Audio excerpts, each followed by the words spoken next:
Venezuela's bold defiance shocks Washington. What happens when a nation pushed to the brink by sanctions and isolation finally says enough and aligns itself with a nuclear superpower willing to challenge American naval dominance in the Caribbean? We're witnessing something unprecedented unfolding off the coast of Venezuela. Russian missile systems capable of targeting U.S. warships are now positioned in America's traditional sphere of influence. And this isn't some Cold War relic or distant memory. This is happening right now in 2025, and it represents a fundamental shift in how global power operates.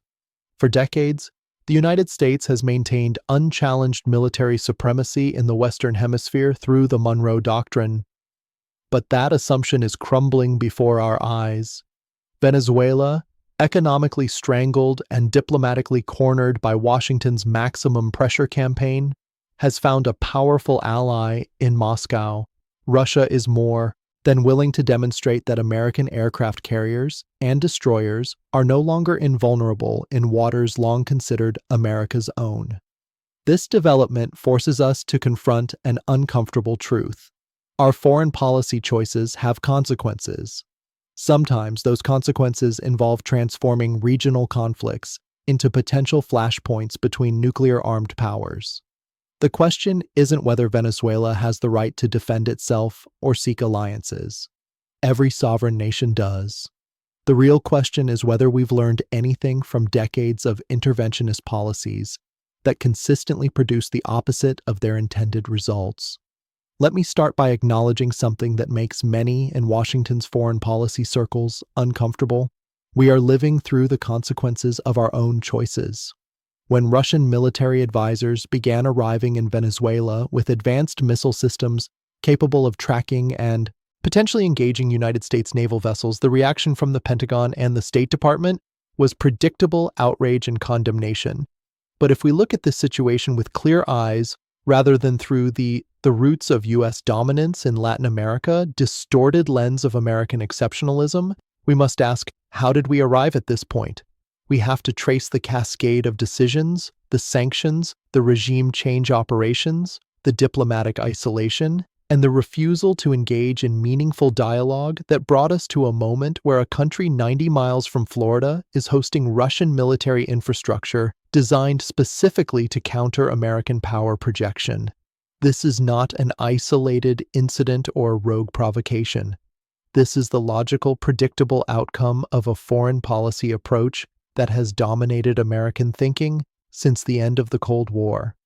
An approach assuming that the United States has the unilateral right to decide which governments are legitimate, which economic systems are acceptable, and which nations deserve integration versus which should be crushed. Venezuela's turn toward Russia and Russia's willingness to establish a military presence directly challenging American naval supremacy is a direct response to more than 2 decades of American policy, seeking not reform or influence, but complete regime change. Every decision we made, from freezing Venezuelan assets and blocking oil sales to funding opposition groups and attempting coups, has contributed to the situation we now face. Think about what we've done to Venezuela over the past 15 years. We froze billions of dollars in Venezuelan assets held in American and European banks. We blocked the country from accessing international financial systems. We prevented Venezuela from selling its oil on global markets, even though it possesses the largest proven oil reserves on the planet. We confiscated Venezuelan-owned refining facilities in the United States. We imposed sanctions on hundreds of individuals and dozens of companies. We recognized an opposition politician who never won a presidential election as the legitimate president. We attempted to organize military coups and fund opposition groups. Every tool of economic warfare, short of direct invasion, was employed to force regime collapse. And now we act surprised, genuinely shocked that Venezuela has sought the protection and partnership of another major power willing to stand up to American pressure. Russia did not force its way into Venezuela. Venezuela invited Russia From Caracass's perspective, the Russian military presence represents an insurance policy against American intervention. Consider this. A country in our own hemisphere feels so threatened by the United States that hosting Russian missile systems is viewed as essential for its survival as an independent nation. The missile systems themselves are advanced anti-ship weapons, including hypersonic variants specifically designed to target large surface combatants such as aircraft carriers, guided missile destroyers, and amphibious assault ships. Their presence fundamentally changes the strategic calculus for the United States Navy's Fourth Fleet, responsible for operations in the Caribbean and Latin America. Waters long treated as uncontested territory are now contested, with every American ship operating within range of these missiles potentially at risk. But the missiles themselves are only symbols of a larger geopolitical shift. Venezuela is not, and how sanctions pushed Venezuela toward Russia, isolated case. It reflects a broader global trend where American attempts to maintain unipolar dominance are producing multipolar responses. Russia is in Venezuela. China has expanded its economic and diplomatic presence throughout Latin America, and Iran, Turkey, and India are strengthening ties with countries that Washington labels as adversarial. The architecture of American hemispheric dominance, long taken for granted since the Monroe Doctrine, is fragmenting. The rest of the world has realized there are alternatives to submitting to American dictates on governance and commerce. To understand this fully, consider Venezuela's position. Imagine leading a nation sitting atop the world's largest oil reserves. A country theoretically capable of immense wealth, yet locked out of the international financial system. Oil sales are blocked, assets frozen, essential imports restricted, and the population suffering under severe sanctions. Meanwhile, the United States openly supports opposition groups, stages covert operations, and discusses military options publicly.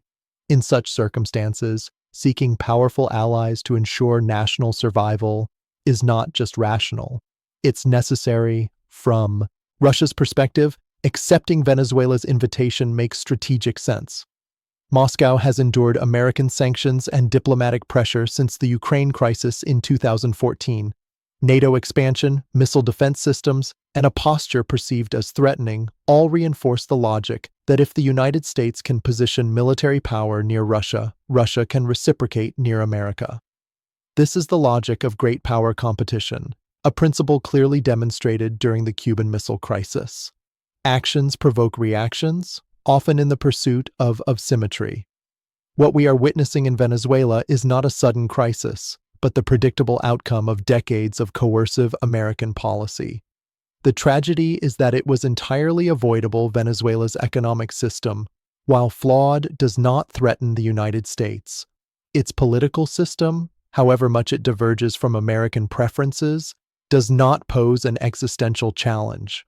The real threat we now face, the presence of advanced Russian missile systems in our hemisphere, is the direct product of our own choices. American policy toward Venezuela has prioritized overthrow over engagement. We implemented crushing sanctions, pursued regime change, and isolated the country diplomatically. The result? Venezuela is stronger, more entrenched, and more hostile to American influence than before. Ordinary Venezuelans, meanwhile, have borne the heaviest burden. Access to food, medicine, and essential resources has been severely compromised that sanctions were purportedly intended to prevent. Moreover, the presence of Russian missiles in Venezuela is now a strategic reality that cannot be ignored. It complicates American naval operations and creates an additional potential flashpoint in the Western Hemisphere. The broader lesson is clear. When coercion replaces diplomacy, predictable arrival of Russian missiles in the Caribbean, consequences follow. Nations pushed into corners will seek alternatives, often aligning with powers willing to counterbalance American pressure. History repeatedly confirms this dynamic.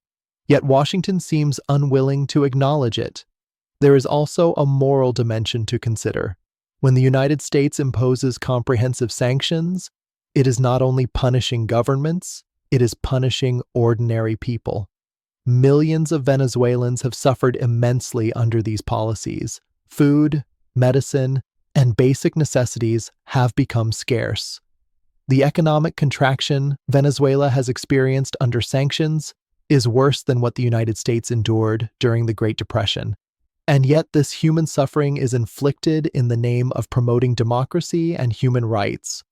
Even though the actual effect has been to devastate the population while leaving political leadership largely intact, American influence in the region has not increased, it has diminished.